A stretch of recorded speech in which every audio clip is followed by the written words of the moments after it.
కాదమ్మా, కాంగ్రెస్ పార్టీ ఎవరికి తోక పార్టీగా మేము ఎవరికి ఎప్పుడు వ్యవహరించలేదు కదా. మీరు ఎట్లా నిరూపిస్తారు మేము తోక పార్టీ అని? నేను ఇన్ని ఉదాహరణలు ఇస్తున్నా కదా. జగన్మోహన్ రెడ్డి గారు బీజేపీకి ఎలా తోక పార్టీగా మారారు, ఎలా తోక పార్టీగా ఉన్నారు అని నేను ఇన్ని ఎగ్జాంపుల్స్ ఇచ్చా, ఇన్ని ఇన్స్టెన్సెస్ ఇచ్చా కదా.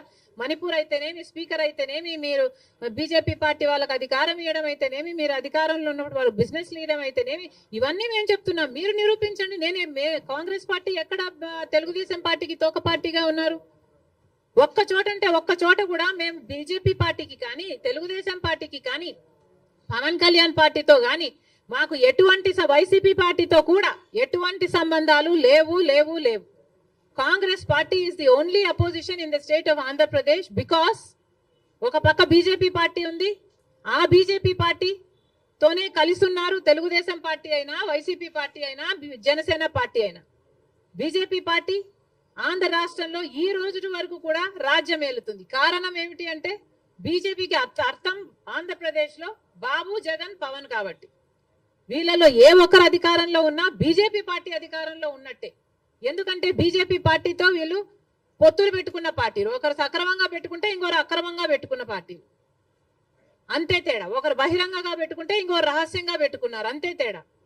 కానీ ఆ మొత్తం బీజేపీతోనే ఉన్నారు. జగన్మోహన్ రెడ్డి గారైనా, చంద్రబాబు గారైనా, జనసేన పవన్ కళ్యాణ్ గారైనా. ఒక్క కాంగ్రెస్ పార్టీ మాత్రమే ప్రజల పక్షాన నిలబడింది, ప్రతిపక్షంలో నిలబడిన పార్టీ ఈ రోజు ఆంధ్ర రాష్ట్రంలో.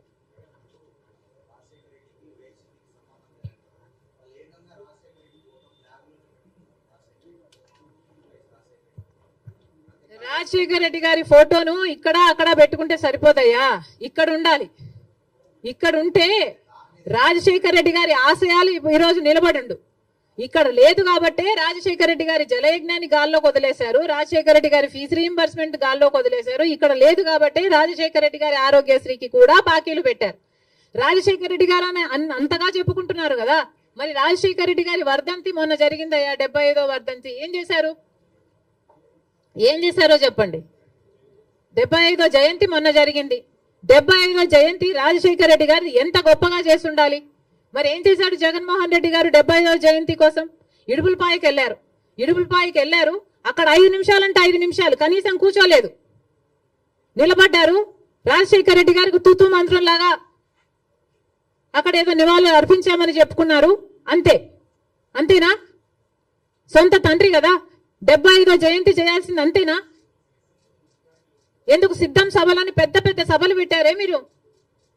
పెద్ద పెద్ద హోర్డింగ్లు పెట్టుకున్నారు కదా, కోట్లు ఖర్చు పెట్టారు కదా. ఒక్కొక్క సభకి 30 కోట్లు 40 కోట్లు ఎంత ఖర్చు పెట్టారు సిద్ధం సభలకు? మరి రాజశేఖర రెడ్డి గారి కోసం ఒక సభ ఎందుకు పెట్టలేదు మీరు? 75వ జయంతి కోసం కనీసం ఒక సభ పెట్టడం కాదు కదా, కనీసం వైసీపీ నాయకులు కార్యకర్తలైనా కలిసి నివాళులు అర్పించారా? ఏం చేశారు మీరు?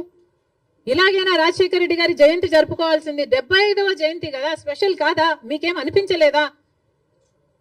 మా నాయకుడు కాబట్టే, మా తండ్రి కాబట్టే, మా కాంగ్రెస్ పార్టీ ఓన్ చేసుకుంది కాబట్టి రాజశేఖర రెడ్డి గారి కోసం మేము అంత పెద్ద సభ పెట్టడం జరిగింది. దానికి పెద్ద పెద్ద నాయకులు, ముఖ్యమంత్రులతో సహా, పక్క రాష్ట్రంలో ఉన్న వాళ్ళతో సహా, మంత్రులతో సహా రప్పించడం జరిగింది. సోనియా గాంధీ గారు అయితేనేమి, రాహుల్ గాంధీ గారు అయితేనేమి, రాజశేఖర రెడ్డి గారి కోసం అంత గొప్ప గొప్ప మెసేజ్లు ఇప్పించడం జరిగింది. ఇవన్నీ మేం చేశాం. మీరేం చేశారండి? మీరా రాజశేఖర రెడ్డి గారి వారసులు? ఏం చేశారు మీరు రాజశేఖర రెడ్డి గారి 75వ జయంతి కోసం?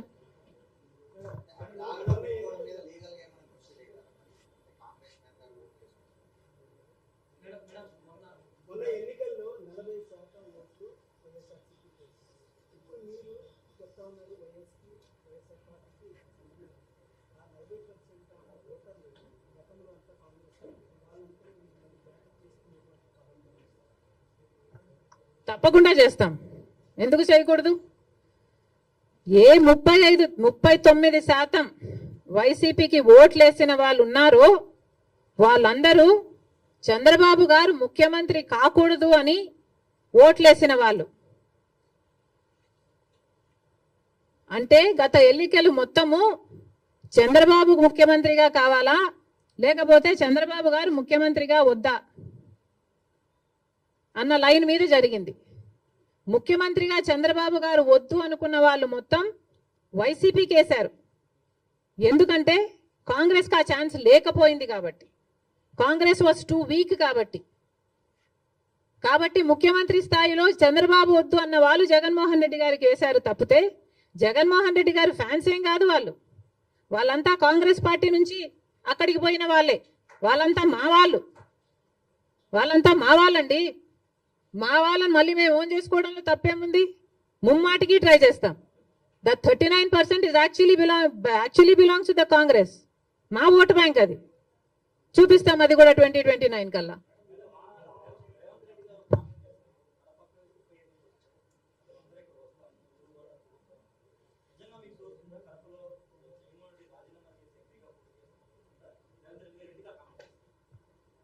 రేవంత్ అన్నకి మనస్ఫూర్తిగా కృతజ్ఞతలు. పెద్ద మనసు ఉంది కాబట్టే అంత పెద్ద మాట చెప్పగలిగారు. We are all honoured. నేనే కాదు, ఆంధ్ర రాష్ట్ర కాంగ్రెస్ పార్టీ అంతా కూడా రుణపడి ఉంది. జరిగినప్పుడు చూద్దాం.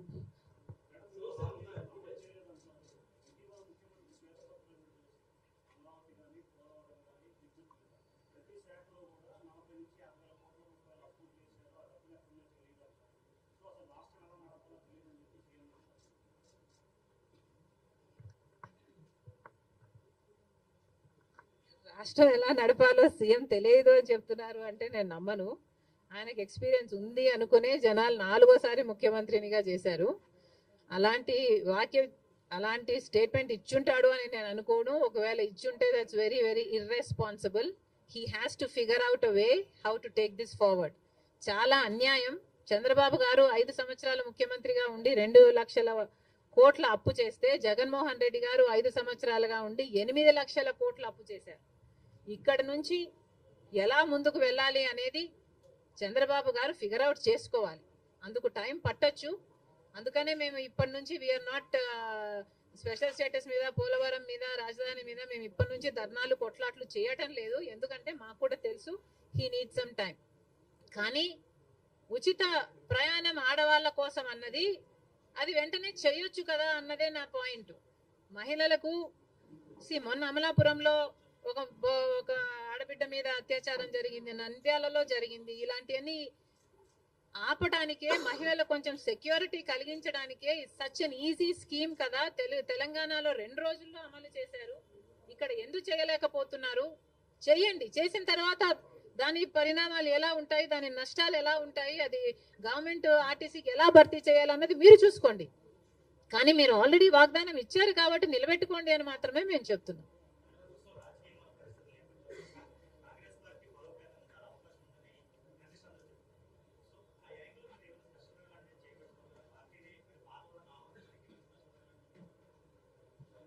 కాంగ్రెస్ పార్టీని బలపరచాలి. అది ఒక రోజులో జరిగేది కాదు, ఒక స్ట్రాటజీతో జరిగేది కాదు. ఇది ఒక సుదీర్ఘ ప్రయాణం. కాకపోతే 5 సంవత్సరాలు టైం ఉంది కాబట్టి ఈ టైంను సద్వినియోగం చేసుకోవాలి. ఏది చేయాల్సి వచ్చినా, ఎంత దూరం వెళ్లాల్సి వచ్చినా, ఎట్లా కొట్లాడాల్సి వచ్చినా వీఆర్ రెడీ.